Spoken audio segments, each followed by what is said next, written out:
So, Candy, tell us about some of the injuries or the wrecks, possibly, maybe that you've had doing your trick riding or anything with your equine friends. Yeah, well, I've had lots of concussions. Uh, Seems to be the place to land is on your head. Uh, the first one I had, I was in fourth grade and riding with my sister, and we were on borrowed horses, a friend of my dad's, and my horse ran away. He was a big horse, like Snurt. He was about 16 hands. And I fell off. He ran across the polo field at Judson School in Scottsdale, and I fell off on top of my head. And they didn't know if I was going to make it through the night. And when I woke up, my mother came and she put her finger at me and she said, "You will never ride a horse again." And my sister said, the first thing I said when I woke up was, "Where's Termite?" That was the horse that I rode. "Is Termite okay?" I love his name. So anyway, so that didn't stop me. And then I had a girlfriend that had a pony she used to let me ride, and I fell off of it many, many, many times. And, about 20 years later, I figured out it was because when I asked him to canter, I would grab him with my heels to hang on, and that made him buck. And of course, we were always bareback, so I always fell off. So after that, then trick riding accidents were many. I've had them. Probably one of the most memorable was one at Livingston, Montana on the 4th of July. I was just married that year, and we went to Livingston, and this little mare I had, she she ran like the wind. And especially if you were standing on her, if you had weight on the side, it kind of slowed her down a little bit. But when I stood on her, she was just a fraction from a disaster. She ran so fast. And I stood up. It was the first performance. I stood up and she just hit the curve. We were trick riding in a circle. And all of a sudden, I saw the ground coming up. I had my hands over my head, and here comes the ground, and I'm looking at it, and I hit the ground face first, and she went right over the top of me. She did a complete forward roll, flip, and went over the top of me, and the horn, fortunately I didn't have time to get down because it would have killed me. The horn went between my legs and held her up high enough above me, because you have a 6-inch horn, that she didn't squish me. And my feet came out of the stirrups, and all I could hear was the announcer saying, "Friends, this is the worst wreck we've ever seen." And of course, my ears rang for a long time after that. My saddle, we had to bring it to get fixed because I had 3 more performances to go. Had to get the horn re-welded because it broke the horn.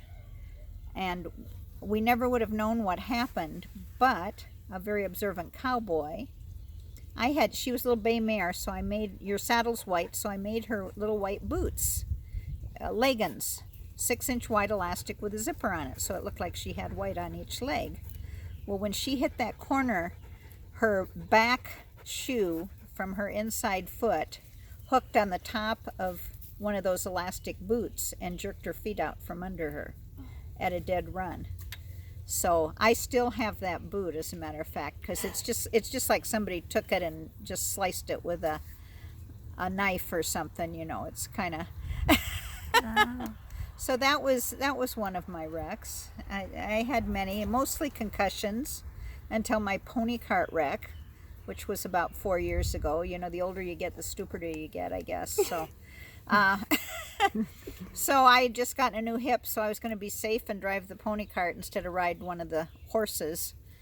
And got in the pony cart, and he reared up and took off at about 1,000,000 miles an hour and ran toward the other horses, which I thought he might just be going to see them. And he never slowed down, made a right-hand turn at the fence, and the pony cart turned over to the right, and I went flying in the air to the left, about 15 foot in the air, coming straight down, and caught myself with my hand and turned my elbow completely backwards. And then I landed on a rock with my eye and fractured my cheekbone and lost my eye. And I found out later that it was completely my fault. I'd changed his bridle. I forgot that this pony, who was a rescue pony, had never pulled a cart before without blinkers, and this bridle didn't have blinkers, so he was basically running away from the cart, And he was scared. He never stopped till he ripped the cart off of him. But as I say, you never get too old to be not to be stupid. So that one almost cost me my life. My friend said if I would have died, they'd put my last words on the tombstone, which were, "Whoa, you son of a bitch." Probably not the first time I've said it, but one of the more critical times I've said it. So that was the worst wreck, and that was the only time I actually broke a bone. I've had many wrecks. I've had them fall on me. I've had them flip on me. I've had them do everything on me, and I've been pretty sore. And I've had many times I've been knocked out and had concussions. So I hope that I'm not going to turn too bad after a while and not be able to remember anything. But so that was, you just keep learning all the time. So. Candy, so how many years did you do? From what age to when did you stop? Trick Trick riding, you riding? Uh-huh. I started at about 13, and I'm trying to think. I was probably about 22 or 3 when I quit. I did about 10 years.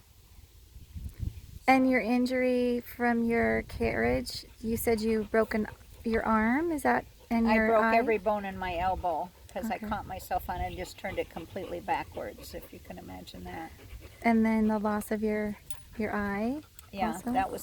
that was the worst damage I did to my body. I was like 4 years ago. I'm about to be 72, 4 or 5 years ago, and that was the major. I was in the hospital for 4 days, and they finally found a surgeon. He put 4 pins. Thank God, he was a wonderful surgeon. He put 4 pins in my elbow that still are there, and he said, "You might not be able to straighten your arm, but I can." And he was a military surgeon, nice young man, looked like he was 20, Said, "Mrs. Rodewald, there's not many people that can fix this, but I can." I says, "You go, honey." And he did. He did a wonderful job, so.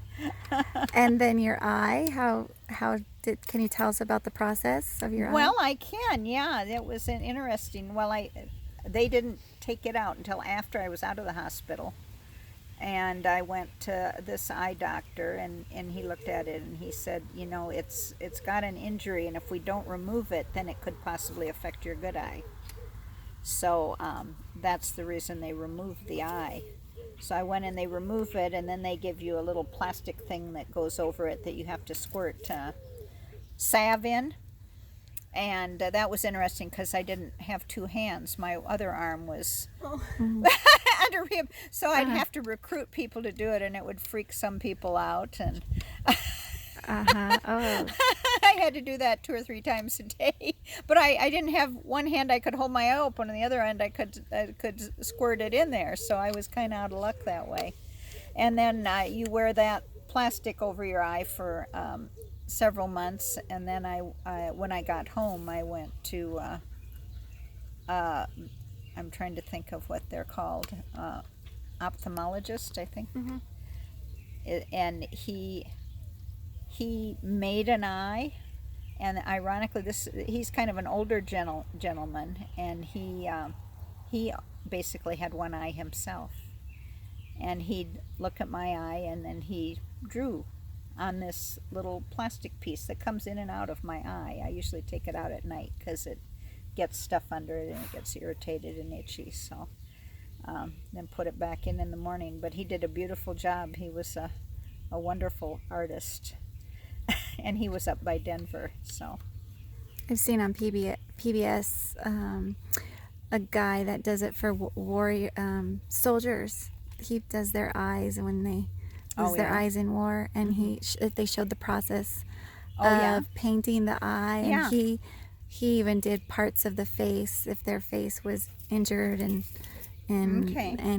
it was very interesting. So, but your eye looks amazing. So he did do a great job. He does. This guy is quite an artist, and he was recommended. I had a friend down here that had lost an eye, and he recommended him, and he did a beautiful job on his eye. And is he here in Pueblo, or is my he friend? The surgeon, or the guy that up painted? by Denver. I'm trying to think of the subdivision just before you get to Denver.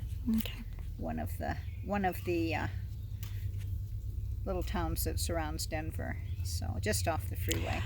And so every time you fell off your horse and got an injury, you obviously got right back on, huh? Pretty much, except for when I had the pony cart wreck. It took me a few days. It took me about a week and a half. I was riding my horse again. So, and then about a month later, of course, I was in therapy for my arm pretty much every day. And about a month later, I drove home with 2 horses and a pony and a pony cart. Look at you. And Had to get home some way, you know. and just recently, you said you barrel raced Snert. I did. Snert and I went out to my friend Linda's house. She was having a clinic out there, and they had barrels set up, and I couldn't resist. I had to zip around the barrels, and hadn't done that for quite a while. And then with my eye, you know, I don't feel like I'd be very good at it because my perception is different. But you know, we did okay, and I hung on. I didn't fall off, and Snert felt good, and. Well, we will get that video from your friend and attach it to we'll this have to so get that after we that can. Linda Schultz. Well, Come on, girls, send that video. She needs